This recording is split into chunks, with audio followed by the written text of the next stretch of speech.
ગાંધીનગરમાં આરોગ્ય કર્મચારીઓનું આંદોલન પણ યથાવત છે। ગાંધીનગર સત્યાગ્રહ છાવણી ખાતે એકઠા થયા છે આરોગ્ય કર્મચારીઓ પોતાની માંગ પર અડગ છે। કેબિનેટ બેઠકમાં તેમના પ્રશ્નોનો ઉકેલ આવે તેવી તેમને આશા છે। હવે તેમની આશા કેટલી ફળે છે તે જોવું રહ્યું।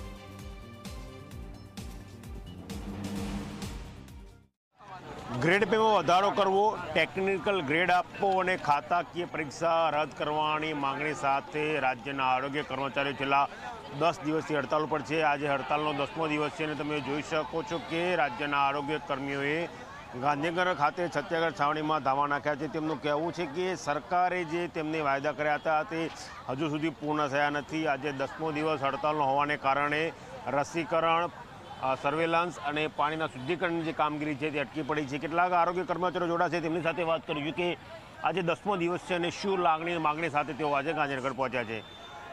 9 દિવસથી હડતાલ ચાલે છે, 10મો દિવસ છે, શું અપેક્ષા છે સરકાર પાસે? આજે આંદોલનનો અમારો 10મો દિવસ છે। જે ડિટેનથી લઈ સિલસિલો ચાલુ થયો, હવે ટર્મિનેટ સુધીનો હવે સિલસિલો ચાલુ થયો છે, છતાં પણ અમારા ઉત્સાહથી કર્મચારીઓ અત્યારે બહેન ભાઈઓ અત્યારે ગાંધીનગરની અંદર આવી રહ્યા છે। પણ દેર આયે દુરસ્ત આયે અમોને પૂર્ણ ગુજરાત સરકાર પર અમને વિશ્વાસ છે, સંવેદન સરકાર પર કે માનનીય ગુજરાત રાજ્યના મુખ્યમંત્રી શ્રી ભૂપેન્દ્રભાઈ પટેલ આજે કેબિનેટની બેઠક કરી રહ્યા છે। તેનો મહત્વની ચર્ચા અમારા આરોગ્ય કર્મચારીઓ પણ કરી રહ્યા છે। તો અમારી જૂનામાં જૂની માંગણી એક જ છે, બે જ પ્રશ્નને લઈને છે કે ટેકનિકલી કર્મચારી ગણી અને ટેકનિકલ પગાર ધોરણ અમારો ગ્રેડ પે નક્કી કરીને આપો અને ખાતાકીય પરીક્ષા લઈને ઉચ્ચતર અમારું રિલીઝ કરો અને અમને હજુ પણ છે કે આ સંવેદનશીલ સરકાર ગુજરાતની અમારા માટે સારામાં સારું કામ કરશે। સરકારે એક્શન લેવાની શરૂઆત કરી છે અને 1000 કરતાં વધારે કર્મચારીઓને ટર્મિનેટ કરવાની શરૂઆત કરી છે, કઈ રીતે જોવો છો? સરકારે આ રીતે કઈ કર્મચારી અમારા બધા આ વખતે અડગ જ છે।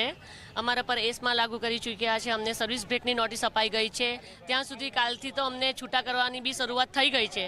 પણ અમારા કર્મચારી એક સૂત્રે એવી રીતે જોડાયેલા છે કે કોઈ પાછળ પાની કરવાના નથી। આ વખતે નક્કી જ કર્યું છે કે ટેકનિકલ એ અમારો હક છે, અમારો ન્યાય છે ને સરકાર દ્વારા નિમેલી કમિટીએ જ્યારે અમને ટેકનિકલ સાબિત કર્યા છે તો સરકાર અમને આપવા માટે કેમ આગા પાછા થાય છે ખ્યાલ નથી આવતો।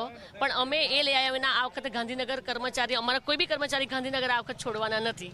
આરોગ્યની સેવા આવશ્યક સેવાઓ પૈકીની એક છે, એટલે એમાં તમે કોઈ બાંધછોડ ના કરશો કે તમારી માંગણી માટે શા માટે નાના બાળકો જે રસીકરણથી વંચિત રહે એમને બાદમાં લેવાનું શું કારણ?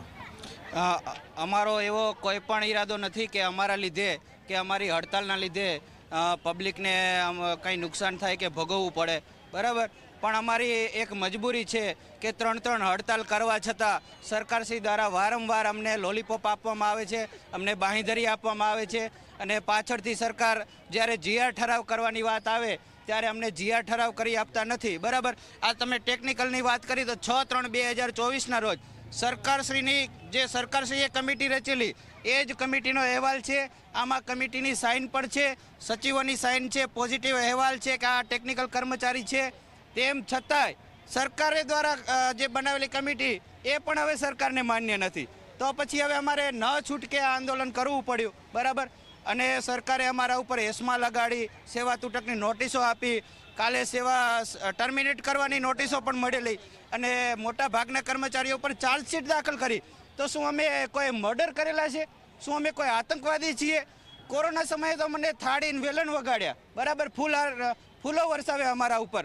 જ્યારે કર્મચારી અમે હક અધિકારને માંગવાની વાત આવે ત્યારે અમારા ઉપર આરોપી જાણે હોય એવી રીતના અમારા પર કલમો લગાડેલા છે, બરાબર। અમે આજે પણ સેવા કરવા માટે તૈયાર છીએ, અમને પગારની કોઈ પડી નથી। સરકાર જો કોઈ અમને કદાચ માની લો કે કોઈ એપિડેમિક થાય તો અમે હજી પણ અમારામાં એટલી સંવેદના છે કે અમે વગર પગારે પબ્લિકની સેવા કરી શકીએ એટલા સક્ષમ છીએ।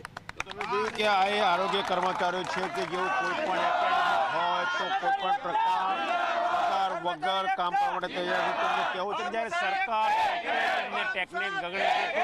ટેકનિકલ ગ્રેડ પેમાં તેમનો સમાવેશ કરવામાં આવે, ખાતાકીય પરીક્ષા રદ કરવામાં આવે અને ગ્રેડ પેમાં વધારો કરવામાં આવે તે માંગણી સાથે આજે પણ તેઓ પોતાના મુદ્દાને લઈને આંદોલનો પર યથાવત છે।